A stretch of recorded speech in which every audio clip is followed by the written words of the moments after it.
Well, hello everybody. We theoretically are live. That's what YouTube is telling me. And Perplatypus and I are doing Hot Girl Summer. It is technically the last day of summer in the United States at the very least, so it's not fall till tomorrow, baby. And I saw the developers had summer clothes. I threw on my favorite summer shirt. Check this bad boy out. I can't see it, but I trust you that it's summer. Oh, it's amazing. It's beautiful. This is the only... Here, I know my headphones are weird, all right? Don't worry, there's a reason. But this is the only summer semi-related thing. I had a camp McDonald's. So I was like, all right, summer camp. I love it. I'll take it. For all the this is what I have, all right? Because for all the hot babes, guys, for my fellow gentlemen of culture. Yes. There we go. Yes. It is yes, Mash. Hello. You know what? I gotta take my headphones off for this one too. My head's too big for this with the hat. Guys, I want you to tell me, throw it up in the chat, which hat I should have worn if I didn't have headphones. Check it out. I've got the summer.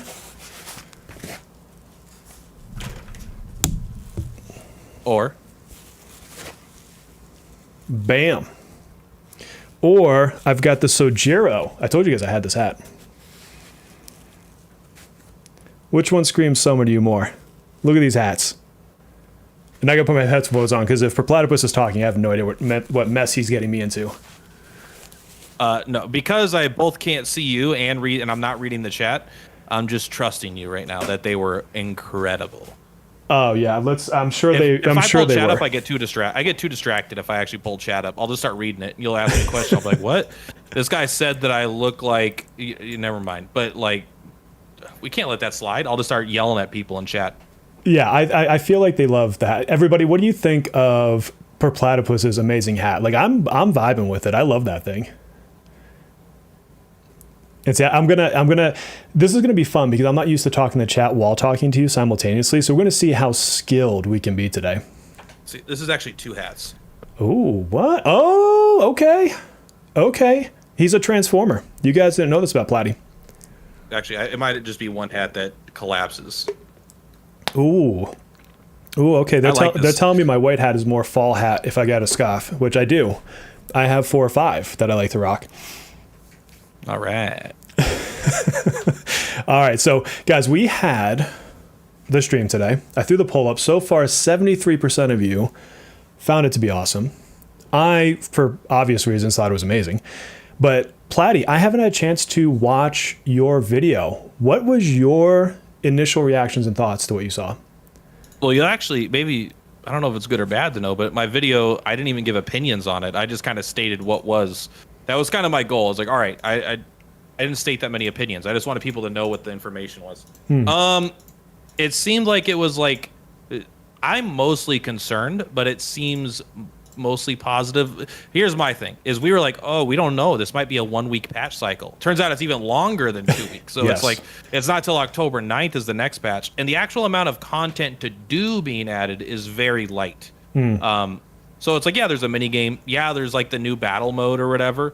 But it seems like it's going to be not a lot to actually play in the game in terms of like what we're actually doing for the next 2 weeks. But as far as like, all right, everyone's getting a 5-star selector. Everyone, they're adding the new currencies. The battle pass is getting an upgrade. There's new characters. The buffs are coming to the new characters. Like everything was positive. There wasn't anything negative in the stream. But I'm nervous about there being a light amount of actual content for people like us that have finished the palace, Yeah. No, that's a very fair point. I think because I wasn't there. We figured this out last night on stream. I started KR when Cherish came out. So I still have a couple more patches to go before it catches up to when I started the game.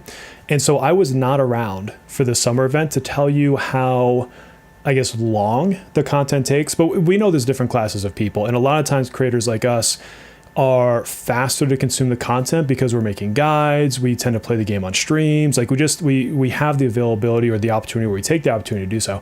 And so you're right. I think if this is you sit down in an afternoon and you blow through the event, yeah, I think you're kind of screwing yourself over for a couple weeks because you're going to go right back to I'm going to log in and just do my daily today. Like, I might be so desperate for content that I might do Metro of Desires, actually. Like, I might actually go in and finish that. Oh, how far are you? You haven't finished? I'm only at like level 60. I'm not even halfway. I hate Metro Desires. I was like, I liked it the first time, and now every time it's because it's not hard enough where I don't need to auto it, but it takes so long to auto it that I don't even like. I wanted more transformative, more difficult, more interesting, but I mean, I don't want to be a Debbie Downer, all right? But I'm just saying I have a lot of Metro Desire left to do, which I might end up clearing out on the second week of this patch cycle. Yeah, it'd be a good time. I mean, just to your point, if you've kind of gone through all the summer stuff and you're waiting for the next, half of the summer stuff, then yeah, I think that's a great time to catch that up. I did mine partially on stream, and then I would go and pick like an achievement, and I would just do a run for that achievement. It's like, beat it with 3 ice characters or 2 ice characters, what the heck it was. Like, that's how I kind of aggressively took mine down. I mean, I probably got a bunch of currency in there to go grab as well. Yeah, I mean, that's the main way I would do it, but I don't know. I didn't feel like it. I just didn't think it sounded that fun. But I think if I streamed and I was streaming the game, that's the kind of stuff that I would absolutely do. Like, I do my dailies and I finish the palace. I'm like, all right, well, now what? Well, I could talk to chat for hours while running Metro Desires, like on autopilot almost, Oh, that's pretty much what I did. It was funny because there's a few times that I was on auto with like the Fox team, and I looked back over and I lost the battle. I'm like, how the hell did Fox lose a battle? It's because he ran out of turns. It wasn't because he died. It's just because it took 120 turns to not do something. Yeah, Fox. I like Fox a lot. In fact, if there wasn't a turn limit, I don't know if there's a fight he couldn't eventually beat, but he's not the speed running strat. I'll tell you that. No, he's not like the I need to win now. Yeah, somebody is asking kind of that versus Astrolab. Astrolab is one of my favorite modes. I was doing it on stream yesterday. Well, I did a stage on stream yesterday. And I think you in particular are going to like that mode because it's going to give you a reason to bust out your 4-star units. There's going to be stages that, like your Sepia is going to be great in. So you're going to get to kind of play with a crazy amount of people in the roster to get through that mode. I know the point you were trying to make, but Sepia is good in all stages. So I understand the gesture that you were trying to make. Like, yeah, even Tomoko will have a stage. Yeah. Yeah, exactly. Well, but yes, my bad. He is the meta of all metas, the King Sepia. Well, I don't know if you do. I mean, you do saw this, but I don't know if your chat knows. But I just finished. I finished Sepia's Mindscape today. He has the unlocked sections. So I got, I don't know, like 5,000 of those Starlight Shards straight into him. Num, num, num, num, num, num. I think you might be the first person to do that. I'm fairly confident. I saw someone say my Sepia is going to be at at rank 100 soon. He's at like 97 right now, power rating. That's amazing. That's a very good Sepia. And sorry, chat, if I'm not as active to your questions, it's because this is a podcast. So I will look back and forth into chat and grab some of your questions as we go. But you get to flat out experience the aura that is Per Platypus and I. You're welcome. Oh, feels good. So content, it doesn't seem super thick. And I am really wondering, somebody smart probably knows. Oh, it doesn't seem thick, he says. That's what she said. Am I right, guys? But it's the October 9th thing. I thought they were going to say why they pushed it out longer, but they didn't. Is there a significance of that date that I'm just unaware of? Didn't they push this one out a couple days as well? Because I don't think there's been a live stream ever on a Sunday for me. I think there was one other one. I don't know. I have no idea. I'm guessing it has to do with. I mean, last time it was with nuclear weapons. Is this time another like tragedy or something? Maybe. See, this is where I suck at history. History and geography are not my bag. Just so you guys know. Bro, I don't even know the history of my own life, let alone the history of Japan. It's like. I literally texted my wife earlier. So I was making wings. So I'm smoking some wings for dinner, and we had corn on the cob. I text her that there was mold on the corn on the cob, so I threw it away. And then an hour later, I was like, hey, FYI, there's mold on the corn on the cob. And she's like, you already told me that. So my history doesn't go as far back as an hour anymore. So forget anything historical. And you're like, I know, you didn't just making sure you knew. Yeah. Just making sure you didn't respond to me. I'm in a tunnel. I thought it broke up. I sent that text 2 hours ago. You just got it now? Just for you, Platy, I'm gonna get the Sumi all-out attack in my palace because I got some more coins to spend as I try to level this place up. Let's go. That's I love for his you. all-out attack. You know what? Yeah. Can I tell you a little bit of drama outrage? Yeah. You're for telling sure. me that they've just added the fishing minigame tomorrow, and they didn't have anything related to Sumi anywhere attached to that, when his whole flippin' personality is that he's like, all of his skills are like the angler, the fishing pond master. Like, is he going to be in the minigame, or are they just? I say nothing. Are they just shooting? Are they shooting him in the butt? I say nothing. Mark, thank you so much for the 5 gift memberships. Sorry, this particular OBS setup won't do the animations. I've got that tied to my normal streaming one. So I turned that off because usually when we're filming, it would still pick it up. So just an absolute thank you for the 5 gifted memberships. I appreciate that. We're splitting all of his memberships 50-50 today, by the way. Yep, so I'm going to rip half of you out and and give them to Platy. Thank you for the 2.5 memberships, my man. Yeah. Who gets half? It's split custody. One of you is going to have to spend half the month with me and half with Platypus on his Discord. And I'm not streaming, so you're going to have to watch my page just looking at it, not watching any videos, okay? All right, so content outside. I am looking for the fishing, though. Oh, you know what I was going to tell you? So, the shooting game, gallery shooting game that they have, it's based on using your mouse if you're on a PC. And as that was being shown, it popped in my head, I have light guns for my computer. I just have to install because this is a new PC for me from like when I originally had them. I'm wondering if I can legitimately turn that into a shooting game, just like old school Time Crisis, House of the Dead. Like, how fun would that be? That sounds like a lot of work, but like it is a lot of work. I don't know enough about technology. There's no way that they would have added functionality with that in mind, but just the way computers work, your computer might just be able to do it anyway, right? Mm-hmm. Like treat it as if it's a mouse or something. That would be very cool. I'm going to use my mouse and beat you still because I'm going to be better at it, but That's fair. It'll still be fun. Like, it's a cool idea. You should do it, right? I think people would like to see that. Yeah. I'm still trying to get Kage to figure out a way to do his dance pad and hook that up for the rhythm game because he's like a dance pad pro master, whatever you want to call that. He's been in tournaments and I've been watching his live streams of him dancing for years, pretty much at this point. Yeah. But me and Kage, we go way back. We go back like 7 years ago, basically. Yeah. He's fantastic. He actually was in a tournament this week, and I unfortunately didn't have a chance to watch it personally because I was out with the family for a lot of it. But yeah, I mean, it's great. Like, I've seen like clips of him, and I'm like, that's like, I can't. Like, I can't do that. I'm out. I suck at that. He is. I like him. He's such a good friend, and like he is. In our old game, he was the most hated person because he is an asshole. Like, fundamentally, he is at his core and heart. He'll just be mean for no reason, and he will rib you really hard. But it comes from, when you're his friend, it comes from a spot of love. And so I was like, no, listen, I remember in Dragon Quest Tact with Kage, everyone hated him. And I messaged him, and I was like talking to him, and people started messaging me. He's like, hey, don't talk to Kage. He's like, we don't like him in our chat. We don't want him there. We don't think it's cool for content creators to even talk with him. And then, like, this was serious. And then it all eventually turned around. And I was like, no, Kage's a nice guy. Yeah, he talks aggressively sometimes, but it's like he's genuinely a good guy. You're just being sensitive. And then eventually everyone started to love him. Yep. And I was like, I was there from number one, baby. Yep. I always knew he was awesome.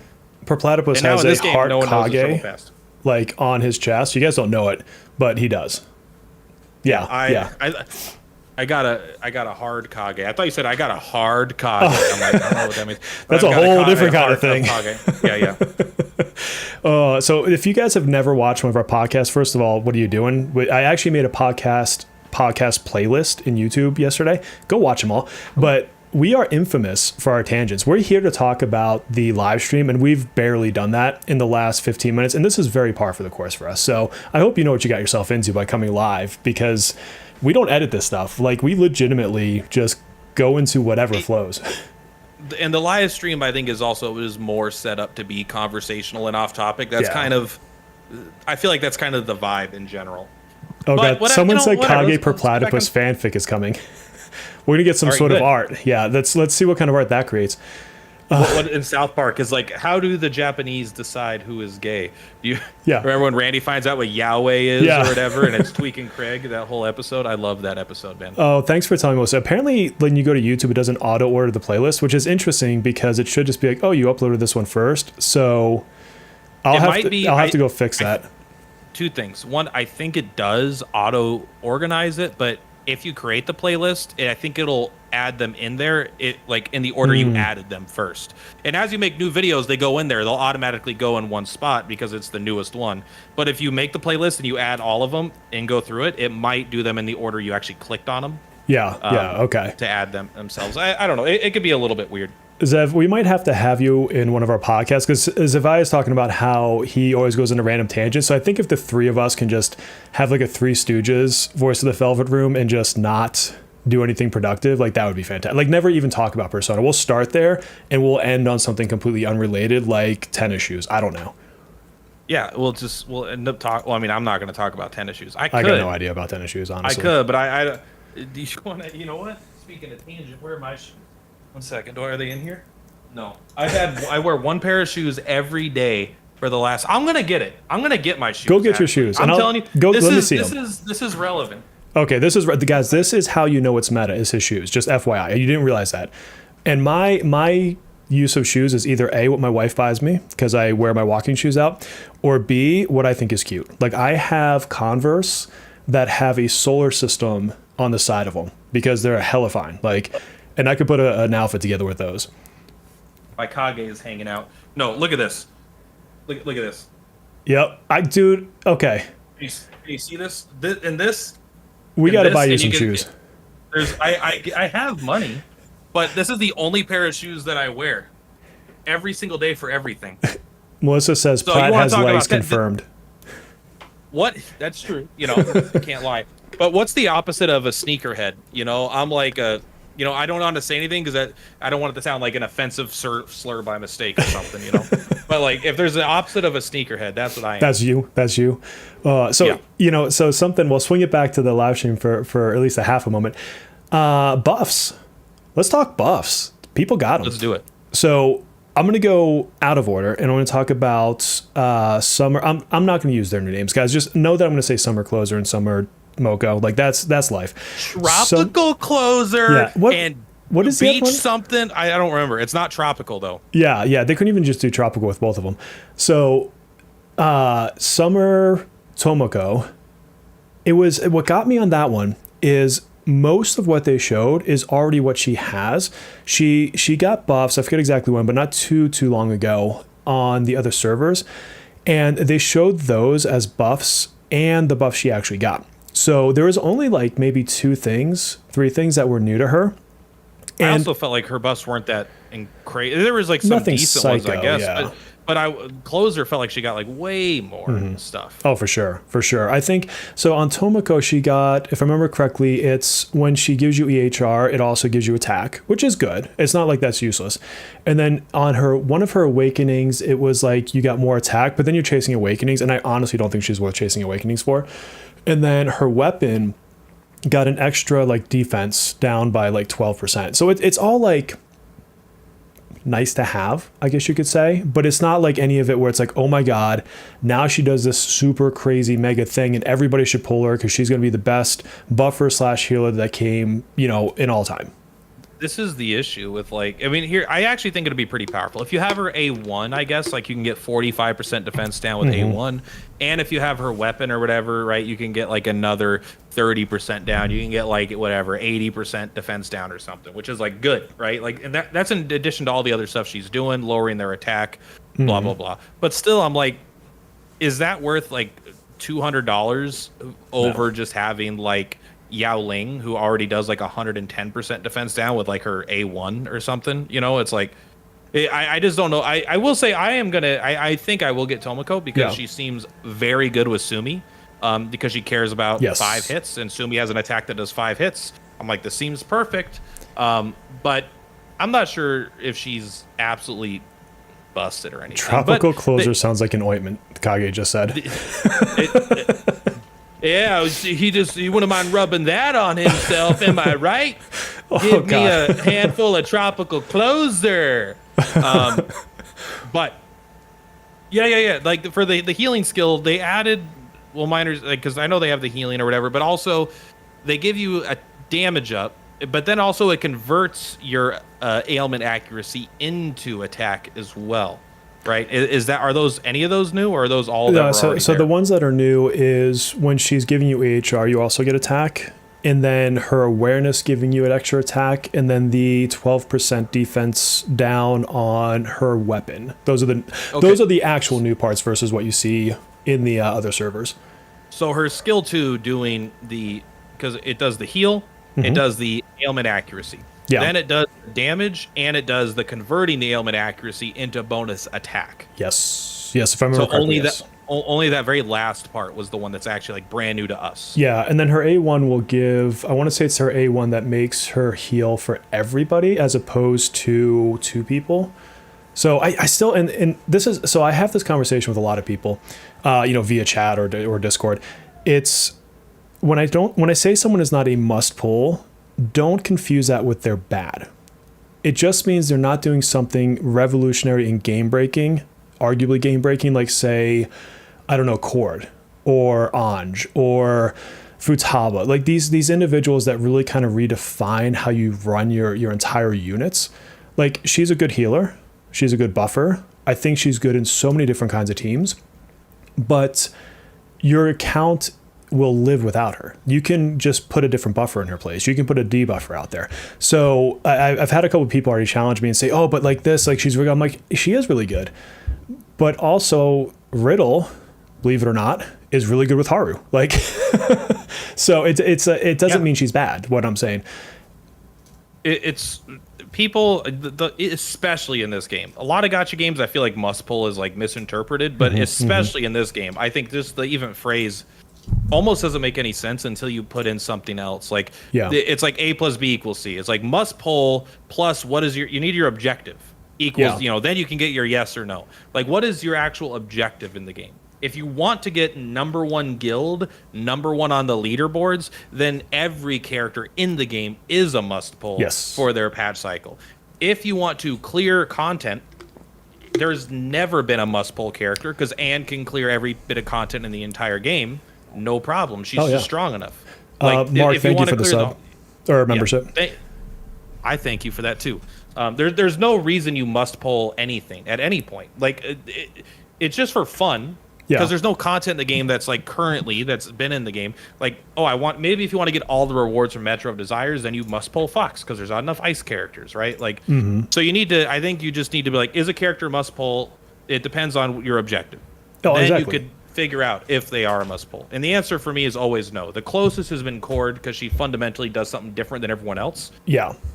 In a most kind of broken, powerful way, but you will never need Cord to clear all the content in the game. Well, like, you're not going to be able to not clear the palace. That's one of the things that I love about the game is when we talk about meta, like I always try to clarify my discussion of meta has everything to do with scores, with guild, with SOS. My discussion of meta is no other content because every other bit of content you don't need the next character for. You can find a way around it. Will it be harder? Yes. Would the person with that other character make it look trivial? Absolutely. Like if I'm going to pull Summer Closer, her stuff in her cycle is going to be a cakewalk for me. I could probably auto battle it. And could I do it without her? Yeah, and I probably would do it just to show people. But it's one of those, if you don't care about the guild scores in SOS, all this talk about these buffs is honestly kind of irrelevant because you could get by with or without that character. So then you just pull for who you love. It's like the buffs are... I don't think of the buffs as a good thing ever in this game. Like, really, buffs before, this is just always. I always think buffs are anti-consumer in the way they handle them. Where it's like buffs before a character comes out, it turns a character that was an easy skip into maybe you want to spend resources on them now, right? Like it happened with every time it happens. It's different if we already have these characters or they're in the standard pool. Like if they decide to buff Anne, right? Like that's awesome. A lot of people already have her. It's good. But the day before you have to decide if you want to spend a bunch of money to buff a character, throws all like the old guides potentially out the window. So I think it's like their goal is not to do anything other than potentially make more money by getting people to spend on the unit, right? So yeah.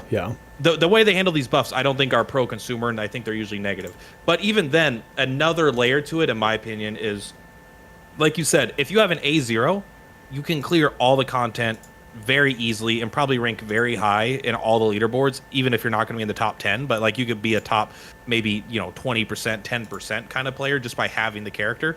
But for the whale wars, like now someone has to get her A6. Oh, sure. It's so much more powerful. That A6 is kind of broken, honestly. I just feel like it just becomes even more necessary where like an A5 character is not going to be an A5 closer is not going to beat a guild that has an A6 closer. Yeah. It's just like, it's not going to happen, right? Because of how much more powerful. And your comment actually brings up, I had a comment on my video from today, and someone said, what does this do to the tier lists? And I forget exactly how I said it, but my general sentiment was, I think it's interesting because we've deviated in a way that I think it's slowly making the tier list irrelevant. And, if you've played the other versions, or at least you've studied the characters, even if you haven't played it, I think you still get a broad enough perspective to be like, okay, I understand the mechanics well enough to understand why this is good or bad. And then you can look at the buff and assess like, oh, this is why this buff is good or mediocre or whatever. And you're never going to take like the king DPS person and make them bad. Like they're not going to, debuff or nerf these people. So like someone who is good will always be good. It's just whether or not they're better. And it does make me think through, and this is why I did the video the other day about Haru and Tomoko, is with these buffs and the fact that they've buffed every character that's come out, I can't reasonably go out and give you a 3.0 tier list. I can give you the hypothetical, if nothing ever changed, these are the characters that were good. And I can tell you like Turbo's great. I can tell you that Anj is great because their base kit does something fundamental that's great. It's not just because of a multiplier, but one of the things I'm most excited for now is Mesa. Not because I don't think he's good. I honestly don't think Mesa's that good. But I think that's because of the way they handle bleed damage or HP based damage. They just gave a fundamental rework to Summer Closer. What's going to stop them from doing that to Mesa? Make Mesa like this ungodly damage dealer that isn't held back by his own mechanic. That's what makes me excited. Yeah, I was going to say, he's the bleed guy, right? Mm-hmm. He's easily my most hype unit that I know coming out, even over like Haru and stuff. But they fundamentally make them weaker, right? Because they've started adding percent-based damage reduction on everything. Exactly. Even though it's like they did it early enough where it's like, yeah, no one is using it. That's not a relevant part of the game. But it's like they saw it coming up with their character designs. Like, let's just add it now. That way no one thinks we're specifically trying to nerf these characters later, I guess, Yeah. Ikage just said, and this is a great thing to me, the idea that people can't follow a blueprint makes me happy. Same here. I agree. And this is why I like it when games are released globally at the same time, because everyone's kind of discovering stuff together at the same time. What I don't like as much is them changing it last minute, because it had a lot of people had a lot of confidence about how they were going to spend and how they were budgeting, and every time they do a buff, it potentially ruins their plans, which is what their goal. I feel like that is their goal. They're not buffing a character. If the character would have sold twice as good as any other character, they would not buff the character because they know the character would sell, I think, right? They're buffing the character because they probably are like, hey, if we buff the character, that will likely increase sales. So I never, maybe I'm cynical, but I don't trust gacha companies most of the time to do something that is for us. Like they're doing it for them and painting it as a for us change. I thought that with Yui from the start, and it's one of those, like, I'll take it. Like, I'll take a character having something new and interesting that I haven't seen for 7 months. And it's great. And it does bring power to people that want that character. But on that very first one, I'm like, I bet they saw that people like myself, guilty as charged, were saying she's skippable. But then they're like, well, here's this buff. Now do you think she's skippable? And like it's smart from a business sense. It really is smart on their part, because it makes us stop and pause and say, you know what? Now I have to reassess this entire kit before her banner's gone. At least they're giving us a month on the banner. because honestly, the margin between like the best character and the second best character is probably pretty small. It's pretty tiny. Like in terms, so yeah, when you make little changes to little like buffs like that, it suddenly it might make them literally the best damage dealer, the best support, you know. And people are doing the counter argument of Cord, and that's a fair counter argument. Cord needed no buff. Everyone was going to pull her regardless, I think, and they went ahead and gave her. I think her biggest part of her buff, honestly, was the shock applying to skill 1. That's like, I was joking last night because I was playing her and she doesn't have that in the other server. And I had to remind myself that she doesn't have this. And it's like a difference that I have to get used to. And so, I would agree that some characters are like that. But I also, and I'm kind of cynical with Plat on this one as well, is I don't think it's like pure, they're doing it from the grace of their hearts and they love giving these buffs for us. I mean, there's always, I've worked in business for over 20 years. Like, there is always the business assessment on ROI. Every decision you make has an ROI call. So I think they do that. Why, like, why are they giving us 7 platinum tickets instead of 10 platinum tickets for the long and bonus? Because there's an ROI that says that, the mathematically we'll get the same amount of goodwill from the 7, and it will mean that people have to spend 3 more tickets over a long enough period of time. And all these little numbers aren't random. There's nothing random about any of the numbers. But in Cord's case, I mean, like, could you have possibly thought of a smaller buff that they could have given her? Like, I think they're going to give essentially every character a buff, no matter what that ever comes out at this point. And I could not think of like a smaller way to, and they even acknowledged, like, yeah, she was already absurdly strong, but I think they just made a thing like, hey, if we want to boost the sales of these characters and give them big buffs, we also need to give the really powerful characters something. Let's make her shock on her first skill. I think I've used Cord in 100 fights, and I may have never used her skill 1.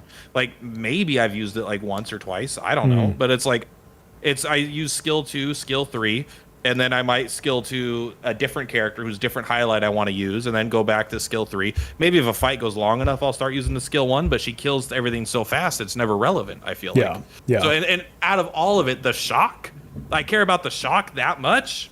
I don't think so. I love shock. I don't know. You get the extra crit from it. To me, it feels like one of the smallest possible buffs you could have found on her entire kit. Yeah, and I mean, if they gave her some broken buff, I would have been like, holy crap. I will give them this credit here, is at least, and you can use Summer Closer as the example now. At least with these characters like Closer, they're addressing fundamentals of their kit that may have made the character less desirable to play or hard to play. So, now she just cycles skill 3, skill 1. Now, somebody might argue that's boring. You're just pressing 3-1, 3-1, 3-1, and that's her optimal rotation. You're never going to deviate from it. You're probably never going to press skill 2. But originally, you had to overheal her, which now means you have to think about a healer that can overheal. Minami's going to be the best at it, but then Summer Closer comes in and she can do it. Technically, the other ones can do it too, but they're not as effective. And so you have to all of a sudden solve that dilemma. And then you have to say, well, what am I getting on addition of that? Hence, again, my video that I did the other day, not to self-plug. But, it's made her easier to play, and then they buffed her damage, which is just like, okay, she's easier to play and she does more damage now. And on the one side, I'm like, okay, they addressed what people probably were complaining about, the harder part of playing here. But then simultaneously, for someone like me who enjoys complexity in building units to work together sometimes, having someone go down to basically just another simple rotation, it just makes things feel a little bit too homogenous. And so now it's like, okay, it's an AoE bless fight, I bring her. It's a curse fight, I bring Joker. It's a ice fight, I bring Fox. Like, there's no kit play when that happens. I mean, I should clarify. To me, this is like McDonald's.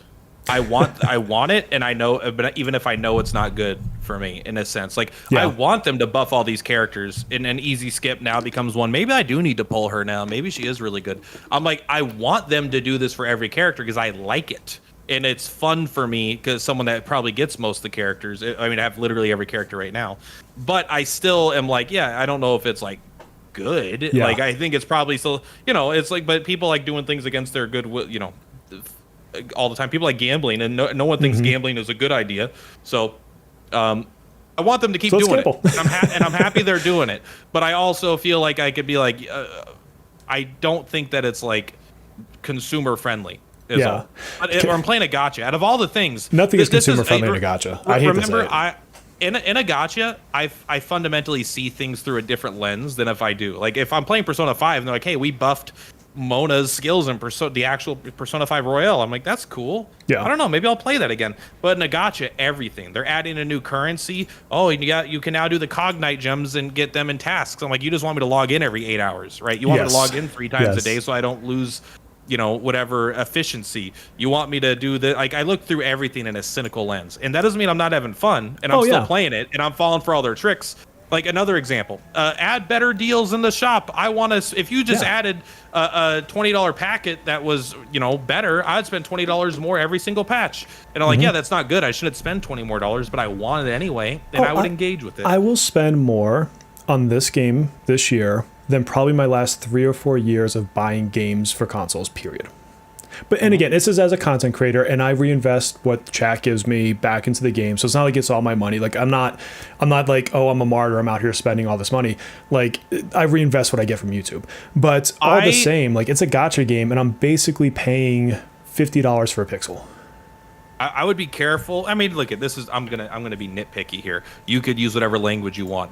I'm always careful when I use the word invest in reference to anything gacha, especially because when I was playing Dragon Quest Tact, I would use this a lot because this is just something I saw as someone that's done this for a while, where it's like, all right, when people donate their money, I reinvest that money into the channel. When realistically, my channel would have gotten the same amount of views had I not spent that money, and I could have put that money towards something in real life, and I don't know, even your McDonald's you were talking computer, McDonald's, better recording software or something, right?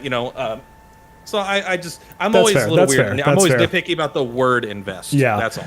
Someone put in chat who you want to see gets reworks or I guess maybe changes as they come out. So I'm curious. So those of you in the chat right now, throw it in there. Let me kind of see it stream through. What are the characters that you really want to see get changed? Also, Code Noir mentioned that he says that Haru has the most engaging kit or most complicated. You might be right just by the fact that you have to press 3 buttons on her kit. Whoa, slow down. What is this, League of Legends? Although, is this League of Legends now? Ironically, if you get her A1, there's ways to skip her first skill. I think the funniest thing about Haru is at A1, she's better than Joker on Joker's Guild Boss. It's just... There's something fundamentally. I'm not trying to be a downer, but like there's this idea of gachas where it's like, hey, you spend $20 to $50, whatever. Maybe you get a copy of the character, free to play. You get a copy of the character. You play the game. You spend $2,000. Now you can auto everything. You don't need to play anymore. You only need to hit skill 3 from now on. You got the weapon and the character. Just hit skill 3, skill 3, skill 3. I'm like, why am I spending more money to have less gameplay and less engaging combat? I don't get it, but. Also, that I think that might just be that's a boomer take, probably. Yeah, you and I get into that for sure. We're in that age group. I think Lefel would be my favorite character, one of my favorite characters, if they just made Lefel's skill 2 not a redundant piece of crap. Because you have an AoE heal that does everything you want, and then you got a single target heal. I'm not gonna use that single target heal ever, bro. Yeah, and it's only a couple points less than SP. If it was like half the SP, it would be a choice. But for 3 or 4 extra SP, double the heal, and even then I would still be mad. Make it do like heal or whatever, but then make it boost someone's, I don't know, fire damage 40% for 2 turns. Something that I'm like, maybe I'll actually use that. That sounds kind of cool. I'll think about it. But like, make Lefel's skill 2 have a reason to be there. Yeah, that's something I wish myself. Yeah. Also, Fox's skill 2 is maybe the most useless skill in the game. Skill 1, hit up the skill 1. I think it's the skill 1. Skill 1 you don't even level. You just screwed that one. It's skill 2 that you always use. Then maybe I got those 2 mixed up. Where it's like there's the one that's like, oh, you hit 5 targets, and then if there's one target, you hit them 5 times, and it does great damage. And then you have a second AOE frost attack. I'm like, but why? Yeah. How many times am I fighting 6 targets? How often am I fighting 6 targets game? And it just does less damage. Oh, but it freezes the main target. Whoa! The guy who doesn't need damage reduction freezes the target. Yeah, I just don't understand why that skill exists. On a premium 5-star character, even Makoto has like a silly skill you never use, but you could at least make an argument that maybe you use it sometimes. This is why I promise, guys, we'll get back to the actual topic at hand of the live stream, but I'm going to bring this part up anyways. This is why I hope they do Second Awakenings, like in the main series, because then I don't need a new Fox. Give me an awakening, a Second Awakening of Fox, or whoever, pick your poison. And that's a perfect chance to equip X thing, a new persona, and then change their kit and readdress these things. I don't have to pull new units. Maybe I have to do some really hard content. Maybe you have to get him level 20 Confidant and beat a freaking Uber boss. I don't really care. Find a cool way to do it. But then the character does something new and exciting. It maybe gets like one more skill that's like defining to their kit now. That would be freaking sweet in my opinion. How the heck are you going to release a second closer and not have it be an awakening? How are you going to do that, bro? I know they should have just done that. That fundamentally in my core is one of the only things the game has done that makes me feel like whoever's working on this doesn't understand Persona fans in the right way. It's like that's one of the things that makes me feel like it's a gacha skin, which is something pretty aggressive to say. I know. I think the game is very Persona through and through in a lot of ways, but Closer having a second version that is a 5-star that's better than her 4-star, while not having a Confidant Awakening to make her have a full evolution into a new 5-star character that's more powerful. Maybe you could switch between maybe it is still Blessed. Maybe it has the same kit, but now you could switch between the two versions depending on what you need or whatever. Like that's not being in the game, not having a true ally level 20 awakening moment that brings them to a 5-star makes me feel like gacha skin. You know, I'm like, this is what other gachas do. Other gachas release characters that they recharge you for, and then they make them better. That way you could still use characters you like while making money off of you. Yeah. But I was like, Persona wouldn't do that. Could you imagine Persona 5 doing that? You get a clone of Closer with a totally different kit that's way better, and then normal Closer has to sit at home? Yeah. I don't know, man. Yeah. I don't know. Me. It is. All right, so swinging back to the live stream. So we cover the buffs. I think Closer is the biggest winner in terms of just raw. What did they get for it? And then what did they do after that? So they talked a bit about just kind of rewards. We went back to the 600 meta gems and normal. That's whatever. We'll get that every stream, or we'll get more if it's a special stream, like an anniversary or something. And then we got the weapon case. So I saw an interesting take. Weapon. Yeah, I saw an interesting take in my comments. So I said it's just a pure positive. It's a net positive because you still got the business plan. Now the business plan did not have Minami's 5-star weapon, hence all the outrage. But as a result, and yes, you had to wait for it, but you're getting tomorrow a 5-star weapon case that also has Minami. So at the end of the day, you have a Minami opportunity and a whole nother 5-star to go with it. And the take that somebody said is, yeah, but I'm paraphrasing here, but I was so concerned about missing out on the weapon that I overspent on gems to get it. And so this doesn't feel like a win to me. And I thought that was a pretty interesting take. I guess, but it's like that's a you problem. I don't know. I don't want to be insensitive, but it's like for everyone else though, this is a pure positive. Everyone's getting a 5-star. If everyone in the whole game is getting a free 5-star weapon selector, and you could paint that as not a W for yourself, I feel like that's more of a personal. That's an interesting take. Yeah. I don't know. I'm just like, but you're still getting a 5-star weapon selector. Like, you have if you have all those characters, if I had every one of those characters 5-star weapon, I'd be like, okay, whatever. But like, maybe I get Mona's 5-star weapon now because I have I think I have Ryuji's and Anne's and Minami's. Maybe I get Haruna's. Shadow King literally just said, I'm getting Haruna weapon, only one I don't want. Yeah. I mean, that's the only one that I don't like. I don't have probably. I don't have Yao Ling's, but I don't want hers either. But it's like, I don't know, maybe. I still don't have an A1 or Haruna, I think. I still think I'm on A0, so I still don't use her. Yeah, but I will one day. I need to sit down, and someone can probably tell me in chat because there's smart people there.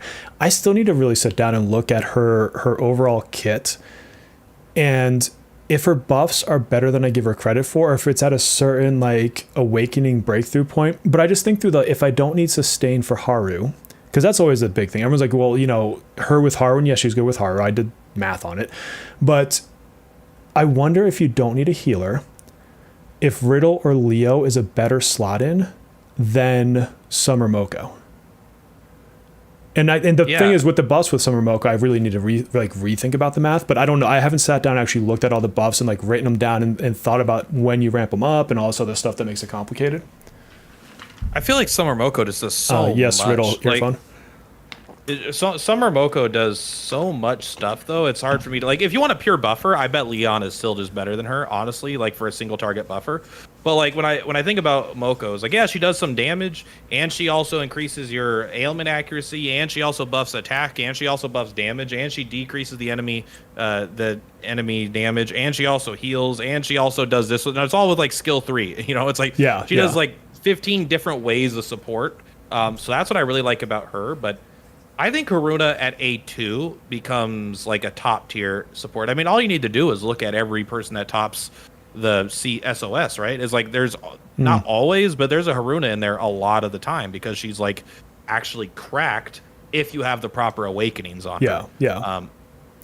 But her awakenings are very powerful. Just A1 and A2 are both very good. Well, and this is the thing I always try to caution people with is even if you're watching my content, don't think that I know everything. Like, I always like the trust but verify. It's one of my favorite sayings in life. And that's what I try to do when I have extra time is I've always sat down on the crap on Riddle, Haruna camp. And then I sit back and watch leaderboards that have her. And I'm like, well, why is it? Like, what did I miss that they knew?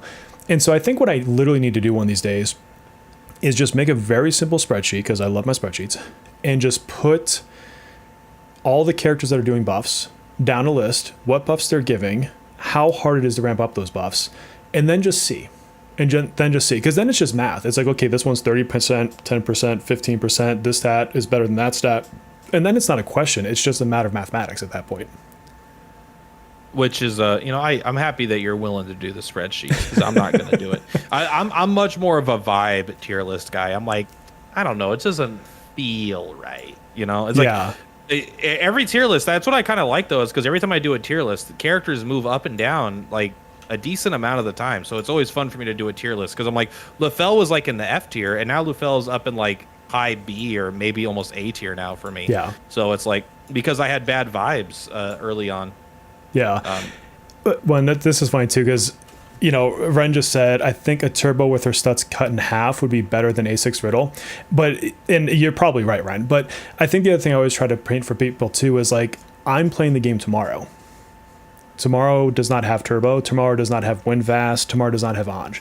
And so, like, I have to think about things from the state of A, what am I playing tomorrow? And B, I do feel some amount of responsibility to the community because if I come out and I just say, hey, XYZ character is the best character ever, and then someone pulls on them and I'm just completely off base, they're going to really feel bad about their purchases or their spending of gems. And I don't want to lead a person down an uninformed path. And so I like to have the context of we're playing global. People are getting buffs left and right. And the meta, maybe it doesn't shift in a super dramatic way. Like I said, I don't think all of a sudden your best players are going to become bad players in terms of characters. But I do feel like I owe it to people to sit back and say, let me at least double check my homework. Let me at least take 5 minutes of effort and read their sheet and make sure I truly understand their buffs. And I'm not just parroting what I heard someone else say, because that's how you get into dangerous information. You're not checking your facts, you're just parroting facts. That's why it's so good to, you could do what you want. But I love that I don't know the future at all. People will be like, hey, so what do you think about whatever, literally the next character? And I'm like, I've never even heard of him. Don't know who that is. I don't even know what the bleed guy's name is. I accidentally saw him when I was looking up something, I think, for Summer Closer or whatever. But it's kind of fun because then I don't make any, my thoughts are always based on literally the right now, the present. I'm never considering the future, which is, I find that more fun as a player. As a content creator, your content is probably much more helpful to a lot of people. But I think it's just different ways of doing it, Yeah. All right. So now I'm thinking through some of the other things that we had covered in the live stream. So we got the case, we got the 7 tickets. So, and all that stuff to me is fantastic. Anytime I'm getting something, I'm going to take it. I'm going to say thank you. I'm not going to, somebody was complaining in chat during the live stream, like, why isn't it 10 tickets? I'm like, well, there's 7 days in a week. I don't know. Like, who cares? Like, it's not 10 tickets. It's not the end of the world either. So, I wish it was 10, but Honkai Star Rail would do 10. All right. Oh God. Honkai Star Rail would do 10. But it's all right. Yeah. What else was in the live stream today? I have everything written down still. So Okay. a couple big ones. We'll be able to finish Keys Synergy. That's a personal W for me. I hope he hugs him at We're the end. going. The Battle Pass is getting small upgrades, right? They're getting the 480 Stardust and 2 of the new item that lets you make your own the new Revelation cards. cards. And also, where they're adding the new Confidant, the gun guy, in 2.2. Yep. That's not 2.1, Kira. but in 2.2. Yep. Which is my most hyped Confidant by far. I really hope they're going to bring other card quality of life over and they just didn't mention it. It's like super copium. It's because they have like the card sets where you can save a set for somebody. That would be fantastic to have come at this point in time. Like loadouts, basically. Yeah. Exactly. But this other feature, and I gave the warning in my video, like don't go just making 10 cards on day one if that's how many they give us. It's still not going to guarantee the substats that you want. It's just so you can guarantee the slot, the type of card, and the main stat, which is still really good.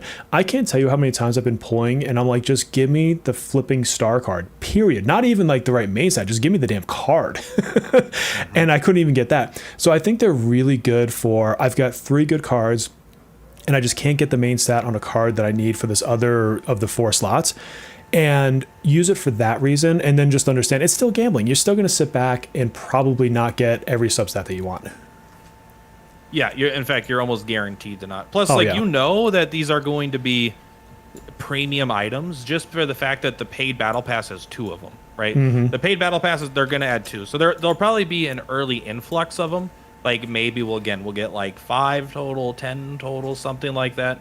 But these will be relatively slow. Maybe you'll get 1 a week through the task system. They said that they're adding some to the tasks, but it's going to be light. So don't just blow them. Yeah. The second you get them, like don't be afraid to spend energy on farming cards. Still, you know.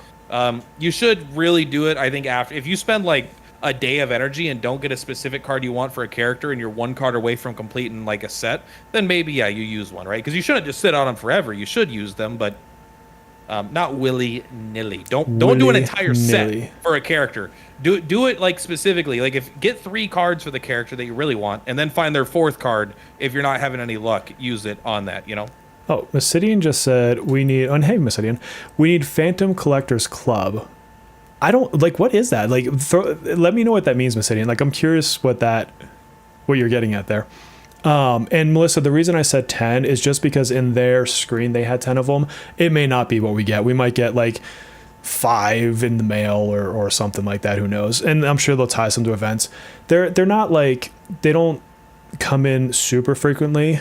But I do remember like there's other. I always forget what ties to what freaking events, but you'll see them in like the shops. Not necessarily, I'm not talking about the paid shop, but I'm talking about like where you can use like X coin from X mode and whatever, and they'll have like 1 in there, or like in event shops, things like that. Yeah, exchange in the event shops, I bet. Yeah, exactly. So yeah, I'm glad you brought that up because I actually totally forgot about it, and that's actually a really cool feature. So maybe if they bring that with loadouts, they do eventually give you a way, it's very, very limited, to where you can get items to do the substats as well. I think some of it's tied to Battle Pass, or most of it's tied to Battle Pass, and then maybe some from the actual cash shop. So there is a very pay-to-way win to do it later, but even then, it's not like you're getting 50 of these things. Like it's still relatively small in number, and that's much later. I don't want another like event to ever come out, which they will, I know, but I don't want another event to come out where they in like their part of their event they don't give out a free 4-star character or a free alternate 5-star weapon. Like I just want like the events to be so exciting. A difference between like an incredibly medium event that's like, I just did it, I got some stuff, and then an event like I cannot wait is like when Dragon Quest Tact, right? They would every time an event came out, there would be premium characters, but there would also be a free farmable character. And in this game, they're probably not going to do a character because there's a lot more that goes into them. But like, imagine if it's just, I don't know, Soy had a different. Even if it has to be 4-star, I'd prefer a 5-star. But even if it's like an alternate 4-star weapon, so it's like, oh, and this is a slightly different part of his kit that gets this one really, instead of the emphasis on defense down, this one's really an emphasis on his gun damage because he has 42 bullets. This one gives him 20 more bullets in his gun. You know, like I just want them to add some sort of really cool 4-star weapon into these event shops Yeah. to make it so that's just like the dream, bro. That gets me so excited. I would be so every time Wynn's weapon, I was so excited. Mona's weapon, so excited. Those free weapons, I go all out for those things. I love them. Yeah, yeah, no, that would be cool. And I honestly want more 4-stars. I not just tied to the story. Like, it'd be so cool if they gave us like a little bit of a breather on a 5-star, like once in a while, and just gave us a 4-star with a really cool event and let us save some freaking gems. I know that's never going to happen, but in what other world is the protagonist and all of his friends the weakest units? They're all the 4-stars. True. All of him are the lower rarity 4-stars. It's all the people that don't actually exist are the 5-stars. What are you talking about? Well, he imagined them being a 5-star. Well, why isn't he imagine Sumi as a 5-star? Why is he imagine Sumi as a 4-star, huh? He like really hates his like best friends from school. He's like, you're average, you're mediocre closer, whatever. And then he's like, but this girl over here, I'm gonna picture her in a bikini doing like wild shit. Oh, but if closer gets in a bikini, I'll make you a 5-star girl. I'll make you a 5-star all night. Like, all right. I don't know. Just like that part of the lore upsets me. When it's funny too, our main character should be 5 stars. Yeah, but you know what's actually interesting is, if I'm not mistaken, and somebody lore checked me on this one, but I'm pretty sure it's actually supposed to be Merope who is designating what the idols look like, because her idol obsession, and this is why they're called idols, if I'm not mistaken, it's actually her that's creating the cognition of who these people are, like what they, what their powers are, what their appearance looks like. I could be wrong, but for some reason I feel like I saw that in the lore. Maybe I heard someone say that and I'm just like, not right. I believe that. That sounds like something that would have been like a 5-minute, or one line that was thrown in early in the game's story. There, she's like, yeah, I will create these phantom idols for you. And I'm like, all right, but it's like not ever talked about again. Yeah. What else do you have on your notes for the live stream that I'm missing? The Thieves' Secrets is the new battle content that they're adding. Which is what I'm excited for. So the whole swimsuit event, the shooting mini game, we already talked about that a little bit. Makoto is getting a swimsuit. Wonder gets a swimsuit in 2.2. The Makoto one. So many people are like, I'm buying. That's just literally the one from Persona 5. But they're adding new songs to the band game. Oh, Kage will be hyped for that. I'm happy for that because every time they add a new song, it's one step closer to all of us dunces being able to complete that game forever. Because it's just free experience to get it on an A rank versus an S rank. I suck at it. I'm gonna do it on stream right now. I'm gonna go in there. Now the funny thing is I don't have the game sound on because I can't, because I run the same channel for your voice as I do for the game, so obviously it would overlap. So I'm gonna do it, and I'm gonna do it without any music. So you guys are gonna have a good time with this one. So I mentioned fishing, right? Yeah. But speaking of fishing. Something that maybe you were fishing for is the broadcast. Number one content creator, 16-Bit Bear, won the giveaway, and you were live there on stream as the number. I don't know if they ordered it by the number of shares, but you were on the top. You were the top of the list, so that implies to me that you were the number one content creator for Persona 5X. For that specific challenge, but I think we could say that you're a better person than most of us because of that. I don't know I'm a better person, but it's funny because I was joking in some chats. I'm like, oh, maybe they haven't told us about the contest because they're going to do it on the live stream. I didn't actually think that was, I definitely can't talk into this damn game. I didn't actually think that would happen. And then it did. And you have no idea how much I was beaming sitting here at my computer. I was texting my wife like I won a fucking lottery or something, and I'm like, the developers had my name up on the screen. I'm like, how freaking cool is that? And she's like, I'm still asleep. And I'm like, my bad. Don't divorce me. I wish that they somehow spelt it wrong. It was like the 32-bit bear. I'm like, who the hell's stealing my content? Yeah. I'm doing exceptionally well on this right now, just in the concept that I'm actually trying to talk while doing this. I would probably do a little bit better if I wasn't talking, but this is not great. Yeah, there's a song. It's I'm doing Last Surprise, so you're gonna have to sing Last Surprise. Do it for the chats. I don't know the songs by title. I know the songs by vibe. Damn it, Kage, I need you. You're dead on, as I missed the last note. What about this one? Down, progress. Progress. The song's over. Sorry. Oh, Rivers in the Desert. Let's do Rivers in the Desert. You know that song. I'm doing it on hard mode too. Oh, we have two other winners in the chat now. I saw CJ. Who else is in chat right now? Was Blade in here? Oh, Ren is in here. Yeah, Ren. Blah, blah, blah, blah, blah. Ren, he's in there. He's the one doing. My brain is going blank. The voiceover. What? How do you call that? Fan dubbing? What is the right term for that? Fan dubbing. I think that's fine. Is that right? What Team 4-Star does, like when they make the parodies. Oh my god, I love them. Yeah, okay, so Sharon just said you are so bad, Bear. I'm going to give myself a little bit of credit in the fact that I'm also like talking while trying to podcast and read chat, but I'm also not good. I can use that excuse. I'm not good. This is Rivers in the Desert. Go.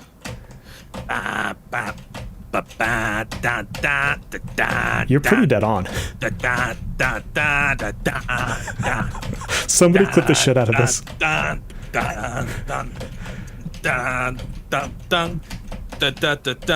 And I got to make a decision. This time gonna be my moment. It's so good. Is that a mirage or something to what the You're pretty a river in dry land. A hot to find. Keep going, man. It's still going. You were like on. Do. Oh my god. Okay, I gotta stop. That was absolutely amazing. You were pretty dead on for a hot minute there, Platt. Oh, you're on mute. I think you went on mute. Platt, I lost your voice. Am I still alive? No. You're on mute. Somebody ping. I can't ping him on Discord because I'm in a Discord to run this. Did we get copyright striked because of Platty singing? He is still Platt. I know. There you are. There you are. You're back. You're back. I can hear you. I know. Okay. I unplugged my mic. Thank you, Reggie. All right. I had the rivers through the desert flowing through my soul, and I unplugged my mic by mistake. Reggie, thank you for the super chat. Oh my god, that had to be. We got to start a band. I think it's official now. Like, you, me, and Kage. I don't want to brag, but I'm a level 7 band member right 10 now. 10 out of 10 music, 2 out of 10 gameplay. I think that's a fair assessment. That's a very fair assessment. Honestly, when you went quiet, I honestly thought we got caught. Like, we got like copyright strike or something stupid like that. Listen, they're serious about that. They took, when I had the anime playing for the cutscene for the palace or whatever, they took my stream down in like 15 seconds for like 10 minutes. My stream was just, they're like, no, you're trying to steal our content. Like, I'm just playing the game. I didn't even want to watch this. Yeah. But that was crazy. Copyright strike. This is where I cope, right? Where about the giveaway, where I'm just like, listen, guys, I could have won too if I would have tried. I just wasn't even trying. I didn't really engage my audience. Okay, I could have gotten, everyone here got a free Phoebe besides me, but I wasn't even trying. Yeah, okay? It's, you know what it was. See, what you should have said is that you were being nice to others and letting someone else have a better shot. I just wanted to let some. You were so kind. I wanted to let some of you smaller up and coming content creators have a chance. I mean, I am smaller than you still, so. Yeah, that's what she said. The only metric that I am temporarily ahead on is subscribers, and that's because I have a decade. I have a decade of over a decade of content creation under my belt. Any metric that anyone gives a shit about, you're destroying it. Dude, hours watched, viewers, hours watched. I don't know the other metrics. I bet you have more girls that watch you. I bet your demographics are even more open than mine. Girls don't like watching me. Besides Melissa, there's that one girl. She's in chat. She's in chat throwing out the emojis. And everyone else is just a dude because listen, you've got good vibes. I've got chill vibes, and I'm also a little bit of an asshole. You know, I'm more of like a Kage style in some ways, but. There you go. So Teb said, I was walking so others can run. That's what you did. You did that for us. That's right. And you guys, you may not know this, guys. Giants. Part of the reason I got any traction in the beginning is because Platt actually called me up on one of his podcasts when we were doing Sword of Convallaria. So like I've known Platt since I started doing content with that game, and he was like the first to give me a shot. That's why I love Platty so much. And he's a good guy. He's a good guy. Sev's got midriff vibes. This shirt is not a midriff, Sev. I'm so sorry. I would show you my belly button, but maybe next year when I've got crop top summer going on. Look, I'm a simple man, all right, and very simple. In fact, some would say a little too simple. But it's like I saw your video that you did for Sword of Convallaria, and I saw that you had like whatever, I don't know, 100, probably under 1,000 subs or something. I was like, this guy is this guy makes really good. So like, I actually was a little upset because I saw your videos after I had already signed up to be on Vulcan's podcast, and he asked me if anyone else wanted to go on. And so there's no shade. I love Showtime Doctor, and I think Showtime Doctor was fantastic there. But it was me, RNJ, Vulcan, and I probably would have asked you on because your content was like so good. And honestly, that's just kind of what I like. I like giving. This is gonna sound so altruistic, and I'm not that altruistic, but it's like it costs me nothing. Like when I got into anytime I get into a content creator thing, I'm like, hey, I know this guy Hockey. Do you think you have room for another more? You should reach out to Hockey. And so Hockey, I think, got into something because I asked him. I kept trying to get him to the sort of Convallaria content program, and they wouldn't let him in. I could never get into that. Like, they never let me in. It's just like I always ask if I'm getting a benefit. I just always try to see if I could also extend that to someone else, because I just feel like that helps the community as a whole. Because the goal is to have the best community around a game. It's not for the own. Like I think a rising tide, whatever. Yeah. Rising tide rises all rides. That's what they say. Yeah, all the floaties. No, and that's why you're amazing, man. So chat. Platty and I have been talking for a solid hour now. I want to turn to you. So I haven't been able to keep up on your questions while talking this whole time. So throw them in the chat. If you have questions, if you have thoughts, things that you want us to talk about in terms of this patch or whatever, throw it in there. Now is going to be the time that we turn over to you. I've got a little bit of time left, and then I've got to go smoke these wings. So we're going to give you like 5 to 10 minutes of no holds bar. Ask Per Platypus about his beard. Ask me about my amazing shirt. Whatever you want. Toss it in there. I will only answer questions that are through super chats. I want everyone to know that. Money talks, all right? I don't listen to, if you're a broke boy, just say so, okay? Well, is that what Pokimane said that got her in trouble? I don't want no scrubs. What, is that where we're going with this? Does anyone else know that song, or am I too old? Like, No, I love TLC. Yeah, should I pull...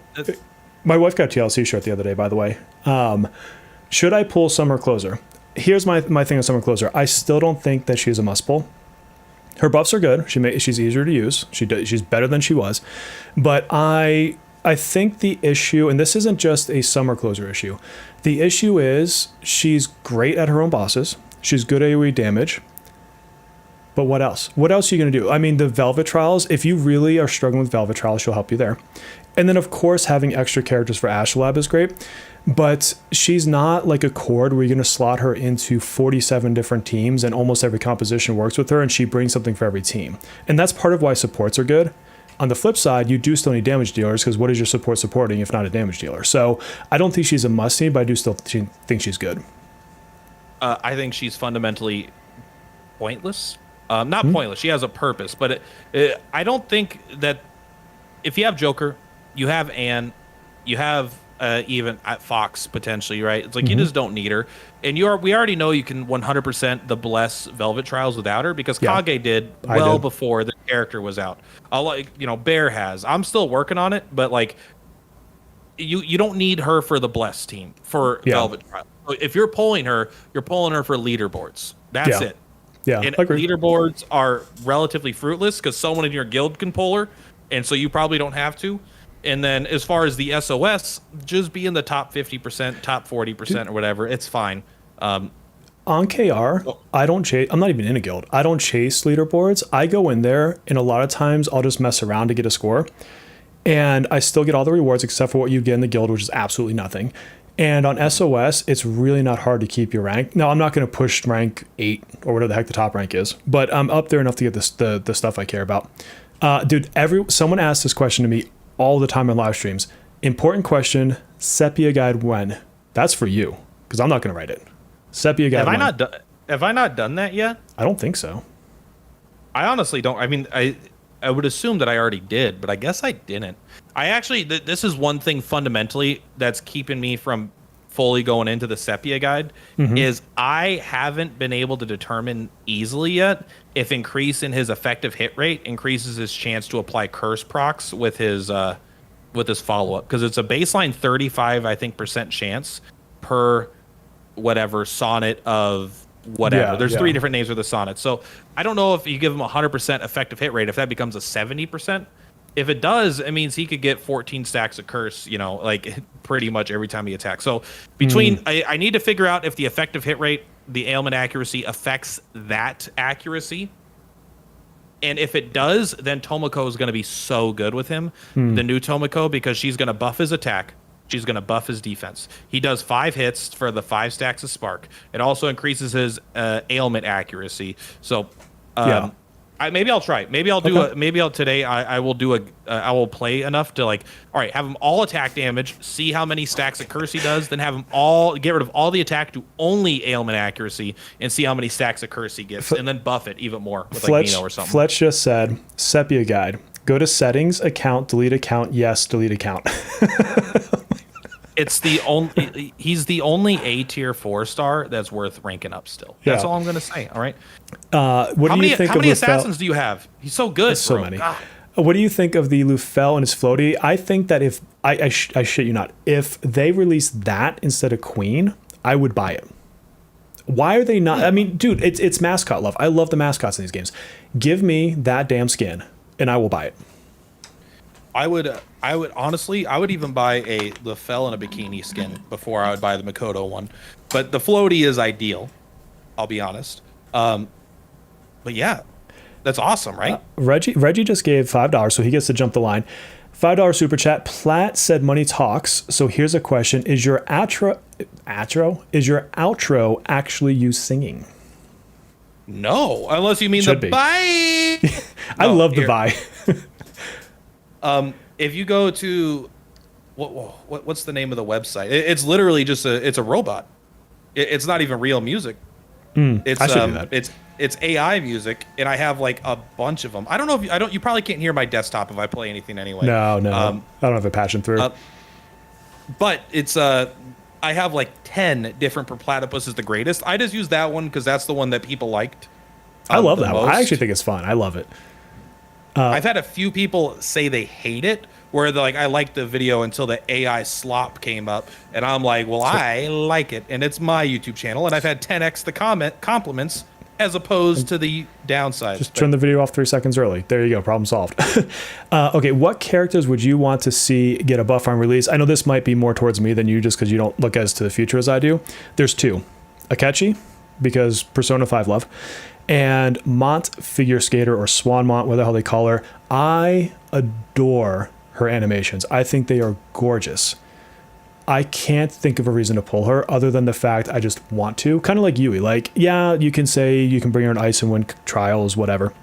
You can say that about anybody with the element that matches. I don't think for most players she's worth pulling. So if they could buff the crap out of her, I'm in. Even better for me, when they release that Mont, or now, make the 4-star Mont not literally the worst character in the whole game. I think she might literally be that bad that she's the worst character in the entire game. Well, and the new Mont makes her invalidated because she does both ice and wind as elements. Just, why is she so bad? She's a cool design. Why is she so bad? I mean, like, if you're thinking about the worst characters in the game, flat out, like, who are you thinking of? You guys are probably thinking of Sumi because you're fucking coping. But for the most part, it's like it's Mont, it's like Closer, and I don't know. Those are probably the 2 worst. God, the 4-star Closer is trash. 4-star Closer is trash. She might be the worst, but I think Mont is worse because she's not even a support for someone else. At least 4-star Closer is like arguably best in slot for a Yumi team, where Mont is like literally no team ever wants her for any reason. Dude, here's a great question. If you were a P5X Phantom Idol, what would your elements be? So you go first on this one.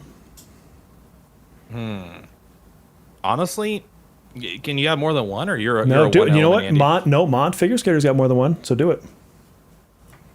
I mean, I guess I'd be a curse. I'd probably be a curse type, man. I think that's I mean bleed is not an element type. I don't think that's physical, but like Almighty. I'm a damage over time Andy. Yeah. And in every video game, I care. I mean, I don't know. Based on my personality, you tell me what I am. I feel like I would want to be a curse character that does a bunch of curse You would be stacks. ice because you are like Snow White over there. Like, Damn, is there a that's true. porcelain element? Is there a porcelain element? Yeah, there is in my bathroom. Am I right? Mine would be my two favorite elements in all types of games. One is, so there's a little bit of backstory to this one. One is ice because I don't know what the condition is called, but if I get too hot, and this is why I hate the summertime unless I'm on the beach, my heart beats too fast and I black out, and it can be like life threatening to me. I almost passed out at Disney one year and it was like scary. And so ice, like I am a cold person, like give me the cold. Or I love like the tank archetypes, and I always felt that like earth, because of like rocks and stuff, embody that so well. So for me, I'm like the earthy type or ice. Give me one of those two.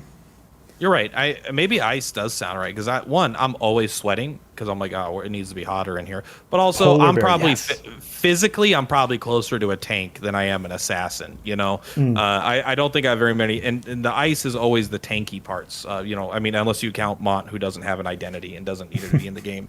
But you know, I was thinking about this is what I think about in my free time. I don't know about you.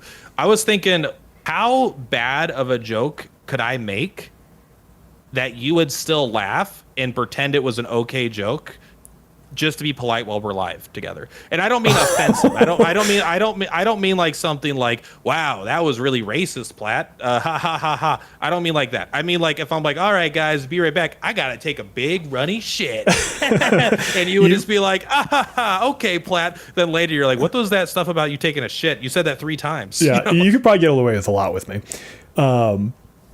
Question: if you were to buff normal closer, what would you give her?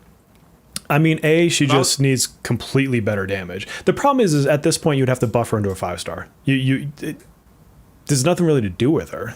Like she's got no place anymore. Yeah, I mean, she's got a pretty good highlight, I think. She's good at breaking shields, which is in Velvet Trials. She's good in Velvet Trials just because she breaks shields. What does she need? I think she kind of has an issue where one of her skills is just kind of like redundant. I don't remember which one it is, but she has like, maybe it's her skill 2. I don't know. She just needs something that really buffs another character. I feel like some reason to why would you run her? Why would you run her? Well, and she needs to not die from yet. like the wind. Like she just falls over. She folds. How much Summer Closer needs her 5-star weapon? I don't think she needs it, but I think that like most DPS, it is a decent damage. Well, not decent, but a very good damage spike. The reason I'm going to say I don't think she needs it is because I think people, unless they truly love playing her, are overestimating how much content she'll be useful in. Whereas, like, why did I recommend Queen so much? One, because it's a really significant damage upgrade for her. And 2, because we just don't have that level of single target damage elsewhere yet. For Summer Closer, you have so many AoE units that you can replace her with right now. I mean, it's just like, are people forgetting that Anne is like, or Lady On is as crazy powerful as she is? Like she's so one of my strong. most used characters, easily. She's just very, very, very good and does a lot of damage, especially being in the standard banner. Like, I'll admit mine's A5, I think, right now. But, like, that's not unreasonable over a long enough period of time with all the gold tickets you're getting. Yeah. Not saying a lot of people are going to have her A5 at this point, or A6 even. But she's, like, who's better? A0 Summer Closer or A6 Anne? You might eventually get an A6 Anne, and you're never going to have an A6 Closer potentially. So I feel like you really, when you're comparing the units, you got to compare an A6 standard unit versus a A0 limited unit, at least in the medium to long term. I mean, if you take them out of their elemental fights, I'd probably take the On personally. That's plus especially with Cord. And On works so good with Cord because when you have her A5 or whatever, her highlight increases her fire damage return by like 150% or something. So like you do her Cord highlight, then you do her actual highlight. It's so much damage. Like being a super synergy with Cord is a powerful buff on herself. Not that Closer isn't. I don't really remember her highlight right now, but And On is really, really good. Yeah. Meta, the sister companion name is Bearmageddon, but also Meta, because you're a member, I have the Discord set up for members right now. Remember, guys, once I get to 10,000 subs, I will open the Discord to the public. Otherwise, it's guildmates and members at the moment. So if you link your Discord to your YouTube, which is a setting Discord, you'll get access to it. And we have entire channels set up for the guilds. And you'll find me and Platy in there. Like we're in there. I'm in there all the time, obviously. But what feature would you want added to guild, since it really is basically guild ranking? First of all, I think it needs to be completely reworked. There's got to be more reason than the 12 slaps of paper you get for leveling that you get out of there, or whatever it is, and the scores. I want to see a reason for guildmates to play together more. I liked a bit, and you probably know a bit about this too, Plat, is Ethereal Restart. Their guild system gave you more. And I just felt more of a pull to jump into it every day and do it. It was a couple things. Like you could give coins to people to give them eventually duplicates of their characters. And then what else was it? It was like a tough boss. And the boss had like just a stupid huge health bar. And you could run your best score per day and it would take away that amount of health from it. And then you, within the week, or you try to get through 3 difficulty levels of that boss or something like that. I might be butchering it a little bit. And so like I would go on the guild chat and I would say, hey, who's got the best team for this? Let me borrow your units. You could borrow units. And then try to get the health down faster. And then you get a bunch of rewards for it. So it gave a reason to have a guild more than 10 level up whatevers. This might be the only time I ever say this in my life, but something that Rage Shadow Legends did really well, and I'm sure a lot of gachas have as well, was just the concept of a guild boss. This game has a guild boss, but it's like it's you fighting alone versus this thing to get the score. Then all your scores are tallied up, right? That's how Persona 5 works. Everyone's score, and then it's guild versus guild in that way. But what, like, exactly like you said, a theory restart, raid Shadow Legends is you have a boss and you get through its HP and you defeat phase 1 of the boss, and like, hey, we cleared it. We did enough damage, and then you go to the second phase and you see weekly how many of these bosses you can clear, and more bosses you clear, then there's like an internal leaderboard for the guild as well. That's really, really, really fun as a goal that you could do over the course of a week with your guild. And what I loved about Raid Shadow Legends for the 1 week I played it is you look up tier list for guild boss. There was like the second best character in the entire game. The first best was like a recently released character or something, it's like a whale thing. But this, like, the second best character was like some lower rarity dude because he did percent-based damage, and the boss didn't have percent HP, but a huge HP pool, right? So it's like a guild boss with different mechanics is a great way for you to have another avenue to like make characters good. Like characters that don't necessarily have a home can find home in this different kind of content as well, and you all get to work together and find it. I would love that, not just because I like curse damage on Sumi, but like I think it would genuinely just be a more fun, engaging way to play the game. This isn't a question from chat, but I just popped in my head. You know what I really want as a feature is a training dummy. Like I want to have a room I can walk into and I can be like, I want single target, or I want AoE and this many enemies, and I want it to be this element, and give me the infinite, HP pool, because I want to be able to test rotations better. And sometimes it's a pain to try to do that, especially when you can't reset the stage. Like there's some stages you can't do like start over thing. Like I'm thinking like fighting games where you could press a button and like resets everything for you. Like give me an ability to really test my characters out. It's so annoying when I'm trying to test something and then I'm doing, because all right, maybe I don't need to spend energy to do some of these stages, but it's like, all right, I'm trying to test let's say the Sumi thing I'm trying to test later, the Sapia thing, and they die too fast before I get to that second or third turn where I really get to like have everything line up. Or I do a fight that's like too hard and then my character dies in the middle of it or something, it's like, oh, okay, I don't want.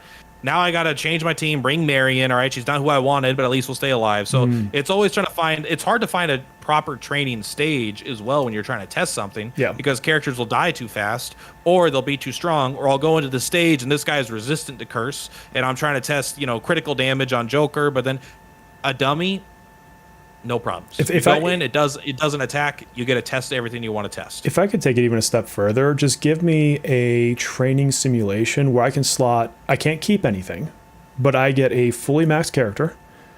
I can choose the amount of awarenesses. I can put in whatever cards I want with whatever stats I want. Like, let me give myself the scenario I want to walk myself down, and then I can sit back and say, oh, you know what? I really want to chase that A2. Or I really want to spend my stamina hunting these cards down and not go crazy doing it. Like, I think that would be super fun. Just like a training level, whatever you want to call it. But guys, I have 2 minutes, and then I have to start smoking these wings. If you're on my Discord, I will post pictures in the IRL so you guys can see how amazing these smoked wings are with some tots. Yes, I'm making tots with them. In the air fryer is where the tots go, and I will show it to you. But I have to like warm the thing up. It takes like an hour and a half to slow cook these bad boys. Like, so I got the work ahead of me. Thankfully, I pre-seasoned them and marinated. You don't got to. I do this too. I start like, I gotta go soon, guys. But let me give you an explanation. It's fine. You just go. We know you're cheating on us. I am. We know you're playing P5X with your other stream. I am. So freaking Melissa, this is your fault. Your fault, Melissa, for me having Riddle, which is almost a good thing because I cleared my trials. And for what I'm about to say, she told me about a sale for Switch, and it's like P5R with maybe P4G and P3P. I don't care. Is it Switch 2? Yeah, I think, well, because everything was on Switch too. Well, so I don't care about playing P3 again because I just literally beat that like a month or two ago or a few months ago. P4G I already have on the Switch too. So that's like, I play that one every year or so. But I haven't played P5R in a hot minute. And I am so stupidly tempted to go buy this stupid thing. Like, and I have it on the P5. I have it on the PlayStation 5. It's like I don't have the game. I just kind of want it on the Switch. Are you telling me you don't have it on Steam? You don't have Persona on Steam? No, most of my games have actually been console. It's only recently that I've gotten a lot of games, well, not a lot, but games on Steam to stream. Like, except for Cyberpunk. Cyberpunk 2077 is one of my favorite games. I have it on PS5 and I have it on Steam or whatever on their store because it cross saves. And I'm tempted to buy it a third time for freaking Switch if it cross saves too, because like that game is phenomenal. I don't care what anybody says. I was going to talk some shit about you being a boomer, about not playing games on computer. I don't know if that's boomer or not, but it turns out I don't own P5R on Steam either. I also played it on PS5. You're a boomer. Yeah, I can't even talk.